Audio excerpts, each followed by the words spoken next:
Hi, welcome to my new video.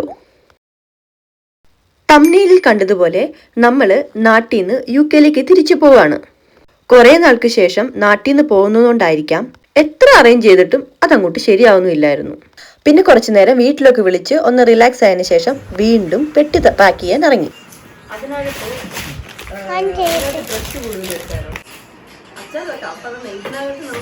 കണ്ടില്ലേ, ഈ confusion നമ്മൾ അങ്ങ് എയർപോർട്ടിലോട്ട് ഇറങ്ങുന്നവരെയും ഉണ്ടായിരുന്നു. അവസാനം എന്തെങ്കിലും കാട്ടുന്നുള്ള രീതിയിൽ എങ്ങനെയൊക്കെയോ അങ്ങ് ഇറങ്ങുമായിരുന്നു. അതുപോലെ തന്നെ ഇങ്ങനെ ഒരു വീഡിയോ ക്യാപ്ചർ ചെയ്യാൻ ഒരു പ്രധാന റീസൺ കൂടിയുണ്ട്. ഇതാണ് ആ റീസൺ. അതെ, എൻ്റെ കുഞ്ഞിൻ്റെ ആദ്യത്തെ ഫ്ലൈറ്റും കൂടിയായിരുന്നു കേട്ടോ. അവൻ്റെ ആദ്യത്തെ ഫ്ലൈറ്റ് ആയതുകൊണ്ട് തന്നെ അത് ക്യാപ്ചർ ചെയ്യണം, ആ മൊമെന്റ് എപ്പോഴും എന്റെ കയ്യിൽ വേണമെന്ന് എനിക്ക് നിർബന്ധം ഉണ്ടായിരുന്നു. സോ അതുകൊണ്ട് തന്നെയാണ് ഇങ്ങനെ ഒരു വീഡിയോ എടുക്കുന്നതും. വീട്ടിൽ വിളിച്ച് അച്ഛനോട് സംസാരിച്ചതിന് ശേഷം എയർപോർട്ടിൽ പോകാൻ നമ്മൾ റെഡിയായി. എയർപോർട്ടിലോട്ട് പോകുന്നതിന് മുന്നേ റെഡി ആവാൻ വേണ്ടിയുള്ളൊരു വീഡിയോ ആണ് ഇത്. വലിയ കാര്യത്തിൽ ഗെറ്റ് റെഡി വിത്ത് മീ ഒക്കെ എടുക്കാനായിരുന്നു, പക്ഷെ എന്റെ മോൻ അതിന് സമ്മതിച്ചില്ല. എയർപോർട്ടിൽ വന്നപ്പോഴേക്കും എന്റെ ഫാമിലിയും അവിടെ ഉണ്ടായിരുന്നു. കുറച്ച് ഹെൽത്ത് ഇഷ്യൂസ് ഉള്ളതുകൊണ്ട് എൻ്റെ അച്ഛന് വരാൻ പറ്റിയില്ല. പിന്നെ എൻ്റെ ബ്രദറും പിന്നെ എൻ്റെ റിലേറ്റീവ്സും ആയിരുന്നു അവിടെ നിൽക്കുന്നത്. ബൈ പറച്ചിൽ എപ്പോഴും സങ്കടം ഉണ്ടാവുന്ന ഒരു കാര്യമാണ്, പ്രത്യേകിച്ച് ഇത്രയും നാളും നാട്ടിൽ നിന്നിട്ട് കുഞ്ഞിനെയും കൊണ്ട് പോകും. ഇനി കുറച്ച് കാര്യമായ കാര്യത്തിലേക്ക് കടക്കാം. നമ്മൾ എമിറേറ്റ്സ് ആയിരുന്നു ബുക്ക് ചെയ്തിരുന്നത്. അതെപ്പോഴും കിഡ്സ് ഫ്രണ്ട്ലി ഫ്ലൈറ്റ് ആയതുകൊണ്ട് തന്നെയാണ് നമ്മൾ എമിറേറ്റ്സ് ചൂസ് ചെയ്തത്. അതുപോലെ തന്നെ പറയാതിരിക്കാൻ പറ്റില്ല, നമ്മളിപ്പോൾ കാണുന്നതാണ്. ഇപ്പം ഫ്ലൈറ്റ് ഒക്കെ ബുക്ക് ചെയ്യുന്നവർക്ക് ഒരുപക്ഷെ അറിയാൻ പറ്റുമായിരിക്കും.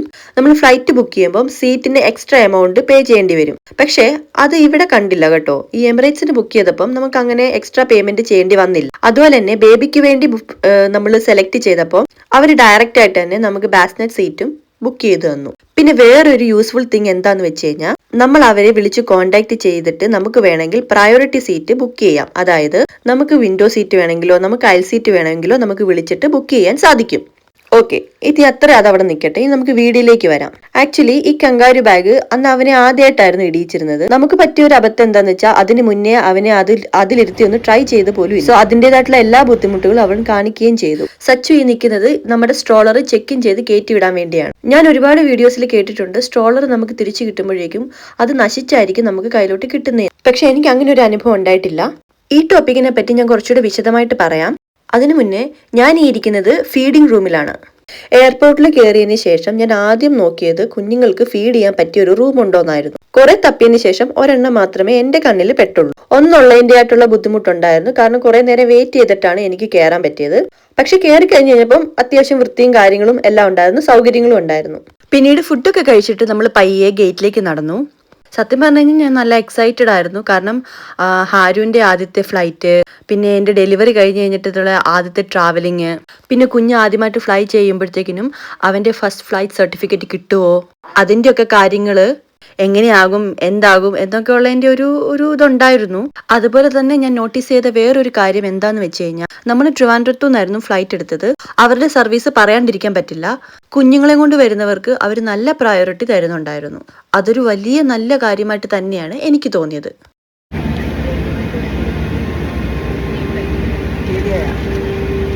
അങ്ങനെ ഹാരി ബേബിയായിട്ട് നമ്മൾ ആദ്യമായിട്ട് ഫ്ലൈറ്റിൽ കയറി നമ്മുടെ സീറ്റൊക്കെ നോക്കി സെറ്റിലായി ഇരുന്നു. കുറെ ആയിട്ട് ഞാൻ ആലോചിക്കുകയും ചെയ്തു, എന്താണ് ബാസ്നെറ്റ് വരാത്തതെന്ന്. ഹൈവ, പിന്നീടല്ലേ എനിക്ക് കാര്യം കത്തിയത്. ടേക്ക് ഓഫ് കഴിഞ്ഞ് സീറ്റ് ബെൽറ്റിന്റെ സൈൻ ഓഫ് ആയി കഴിഞ്ഞതിന് ശേഷം മാത്രമേ ബാസ്നെറ്റ് ഫിക്സ് ചെയ്യൂ എന്ന്. എനിക്ക് ആക്ച്വലി ഇതൊരു പുതിയ അറിവ് തന്നെയായിരുന്നു. അങ്ങനെ ബാസ്നെറ്റ് ഒക്കെ ഫിക്സ് ചെയ്തു. ഇതിനിടയ്ക്ക് ക്യാബിൻ ക്രൂ വന്നിട്ട് നമ്മളുടെ മൂന്നിന്റെ പിക്ക് എടുക്കുന്നുണ്ടായിരുന്നു. ബേബീസ് ആയിട്ട് വരുന്നവരുടെ എല്ലാവരുടെയും പിക്ക് ഇങ്ങനെ അവരെടുക്കും അത്ര. ഹാരുവിനെ കൊണ്ട് വലിയ ബുദ്ധിമുട്ടുകളൊന്നും ഉണ്ടായില്ല, കാരണം ഉറങ്ങിയതിന് ശേഷം അവൻ ആ ബാസ്നെറ്റിൽ കിടന്നായിരുന്നു. എന്തായാലും ആ ബാസ്നെറ്റ് നമുക്ക് നന്നായിട്ട് യൂസ്ഫുൾ ആയിരുന്നു. ആദ്യത്തെ ഫ്ലൈറ്റ് 3.5 hours ഉണ്ടായിരുന്നുള്ളൂ. അതിൽ നമുക്ക് ബ്രേക്ക്ഫാസ്റ്റ് ആയിരുന്നു സെർവ് ചെയ്തിരുന്നത്. എല്ലാം നല്ല ടേസ്റ്റ് ഉണ്ടായിരുന്നു. അപ്പറ്റൈസറായിട്ട് യോഗർട്ട് വിത്ത് മാംഗോയും, മെയിൻ കോഴ്സായിട്ട് മസാല സ്ക്രാമ്പിൾഡ് എഗ്ഗും, ബ്രെഡായിട്ട് ടൂട്ടി ഫ്രൂട്ടി ബ്രെഡ്, അതായത് നമ്മളുടെ ഒരു ടീ റസ്ക് പോലെ ഇരിക്കുന്ന ഒരു സംഭവവും, മലായി മഖാനയും വിത്ത് മസാല ടീയും ആയിരുന്നു. ഞാൻ പലരും പറഞ്ഞു കേട്ടിട്ടുണ്ട് ഈ ഫ്ലൈറ്റിലെ ഫുഡിന് വലിയ ടേസ്റ്റ് ഇല്ലാന്ന്.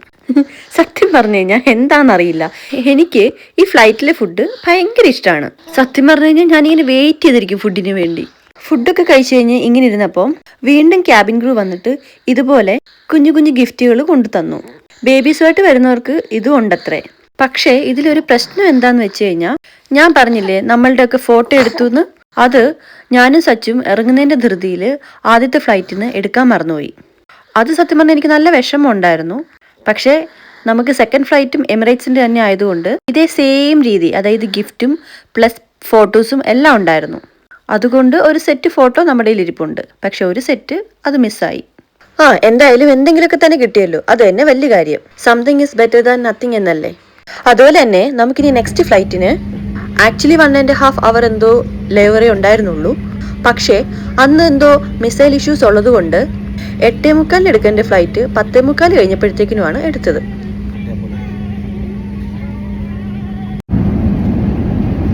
നീ ഫുഡ് വാങ്ങിച്ചു തരുമോ? ഇല്ല. നീ ഫുഡ് വാങ്ങിച്ചു തരുമോ? ചുമ്മാ ഇരിക്കുമ്പം ഇങ്ങനെ അങ്ങോട്ടും ഇങ്ങോട്ടും ചൊറിഞ്ഞാണ് ഞങ്ങൾ സത്യം പറഞ്ഞു കഴിഞ്ഞാൽ സമയം കളഞ്ഞത്. അപ്പോഴേക്കും കുഞ്ഞിനറിയാൻ തുടങ്ങി. എന്നാ പിന്നെ അവന് പാലും കൂടെ കൊടുത്തിട്ട് അങ്ങ് ഇരിക്കാന്ന് വിചാരിച്ചു. ഇത് കണ്ടോ എൻ്റെ തോളില്? ഇത് നഴ്സിംഗ് അഥവാ ഫീഡിങ് കവർ ഷോൾ ആണേ.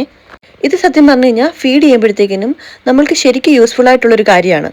ഓക്കെ, കുഞ്ഞ് അവിടെ ഇരുന്ന് പാല് കുടിക്കട്ടെ. അപ്പോഴേക്കും നമ്മൾ പറഞ്ഞ് ബാക്കി വെച്ച ഒരു ടോപ്പിക്കിനെ പറ്റി നമുക്കൊന്ന് സംസാരിക്കാം. അതെ, സ്ട്രോളറിനെ പറ്റി. ഈ സ്ട്രോളർ ആക്ച്വലി എയർപോർട്ടിൽ വെച്ച് ചെക്ക് ഇൻ ചെയ്യാൻ അന്നേരമാണ് നമ്മൾ മനസ്സിലാക്കിയത് അതിന് വേറൊരു സെപ്പറേറ്റ് സെക്ഷൻ തന്നെയുണ്ട്. നമ്മൾ സ്ട്രോളർ റാപ്പ് ചെയ്ത് കഴിഞ്ഞിട്ട് ചെക്ക് ഇൻ ചെയ്ത് കയറ്റി വിടണം. അയ്യോ, ദേ ഫുഡ് വന്ന്. ഇനി നമുക്ക് ഫുഡ് കഴിച്ചിട്ട് ബാക്കി പറഞ്ഞാലോ? ഓക്കെ, ആദ്യമേ തന്നെ സാലഡിലാണ് സ്റ്റാർട്ട് ചെയ്തിരുന്നത്.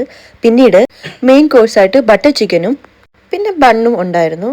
ആൻഡ് ഡിസേർട്ടായിട്ട് സോൾട്ടഡ് കാരമൽ മിൽക്ക് കേക്ക് ആയിരുന്നു ഉണ്ടായിരുന്നത്.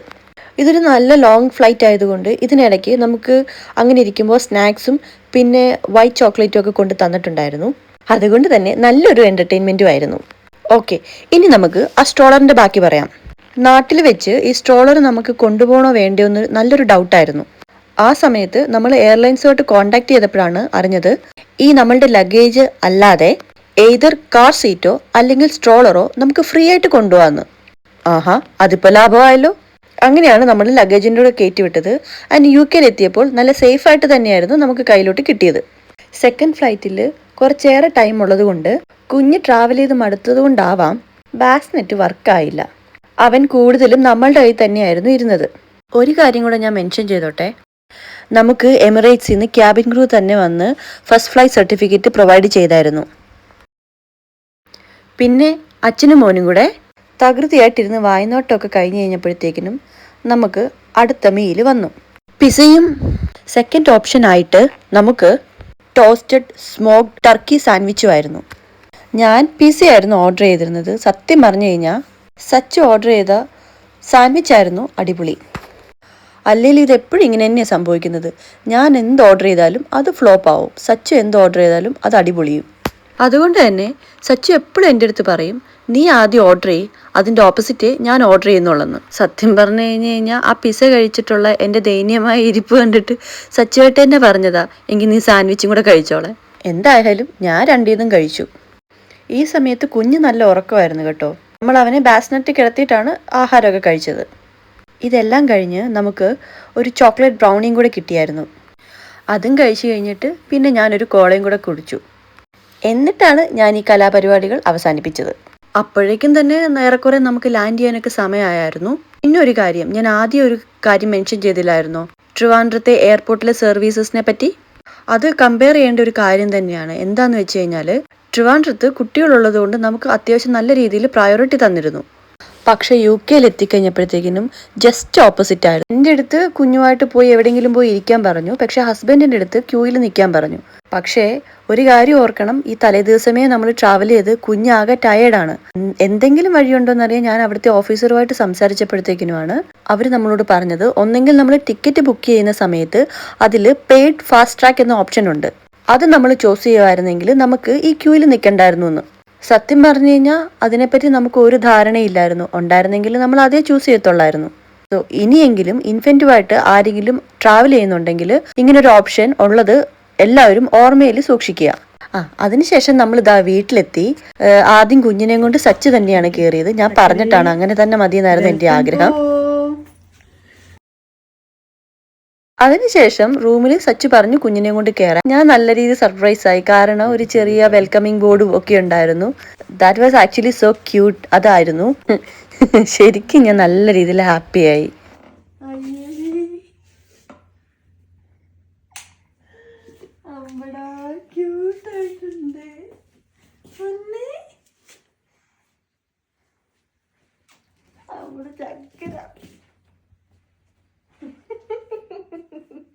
Thank you, Papa. Thank you, Papa. Thank you, Papa. So ഈ വീഡിയോയിൽ ഞാൻ കുറേ കാര്യങ്ങൾ എക്സ്പ്ലെയിൻ ചെയ്യാൻ ട്രൈ ചെയ്തിട്ടുണ്ട്. ആർക്കെങ്കിലും ഇതുകൊണ്ട് യൂസ്ഫുൾ ആവുകയാണെങ്കിൽ ആവട്ടെ. അപ്പോൾ അടുത്ത വീഡിയോയിലൂടെ കാണുന്നത് വരേക്കും ബൈ.